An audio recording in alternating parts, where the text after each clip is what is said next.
Hello everyone, welcome back to my another mini blog. আৰু আজি আমি যাবলৈ ওলাইছো কামাখ্যা মন্দিৰলৈ। আমি 2টা বজাতে উঠিলো আৰু ওলাতে মানে প্ৰায় বাজিলে এতিয়া 3:30 আৰু হাজবেণ্ড এফালে গেটৰ তালা খুলিব লৈছে আৰু উবেৰ বুক কৰিলে ফাইনেলি গাড়ী আহি পালে আৰু এনেদৰে এতিয়া আমি গৈ আছো কামাখ্যা মন্দিৰলৈ আৰু গৈ পালে ফুল চাকি ধুকি ললো। আমি দীঘলীয়া লাইন পাতিবৰ কাৰণে গলো। আমি বিয়াৰ পিছতে যাম বুলি ভাবি আছিলো আৰু আজি যাম কালি যাম কৰতে আমাৰ ডেটটো ভালদৰে নিমিলাই হৈ গৈছিলে আৰু ফাইনেলি আজি আমি এতিয়া কামাখ্যা মন্দিৰ আহি পাইছো আৰু ইফালে দেখিছেনে কিমান মানুহ এতিয়া আমি লাইন পাতিব লগা হৈছে কাৰণ কাউণ্টাৰত টিকেট দিব আৰু টিকেট লোৱাৰ পিছতহে আমি কামাখ্যা মন্দিৰত তাত মানে গেটত যাই লাইন পাতিব লাগিব।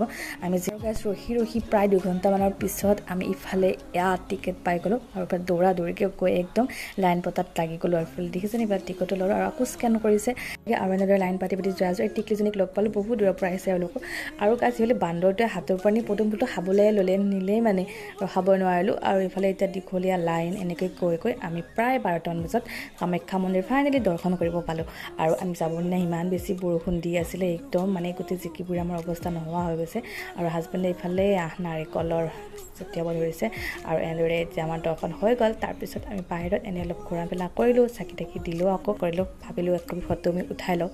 150 টকা বুলি ক'লে আৰু 150 টকাত আমি দুইটাই একপি ফটো উঠালোঁ। ফটোখন থাকি যাব আৰু পিছলৈকে ভাল লাগে এনেদৰে আৰু ইফালে গাইজ এতিয়া এনেদৰে আমি চাই থাকোঁতে ভোকো লাগিলে তো ভাবিলোঁ যে আমি পেট পূজা কৰিব লাগে আৰু কিবা কিবি কিনিলোঁ। এইবিলাকৰ ভিডিঅ' কৰি থকা নহ'ল কাৰণ যিমান বৰষুণ পালোঁ।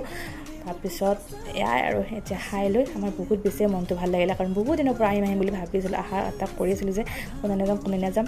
তাৰপিছত গাইজ এতিয়া এনেদৰে আহি আমি ৰুমত ৰেষ্ট ল'লোঁ কাৰণ বহুত ৰাতিপুৱা উঠিছোঁ, বহুত বেছি ভাগৰুৱা হৈ গৈছোঁ, টোপনি লাগিছে। মোৰ মিনি ব্লগটো আজি মাহতে শেষ কৰিছোঁ, আপোনালোকে কেনেকুৱা পালে জনাব। Okay, bye, love you all, thanks for ৱাচিং।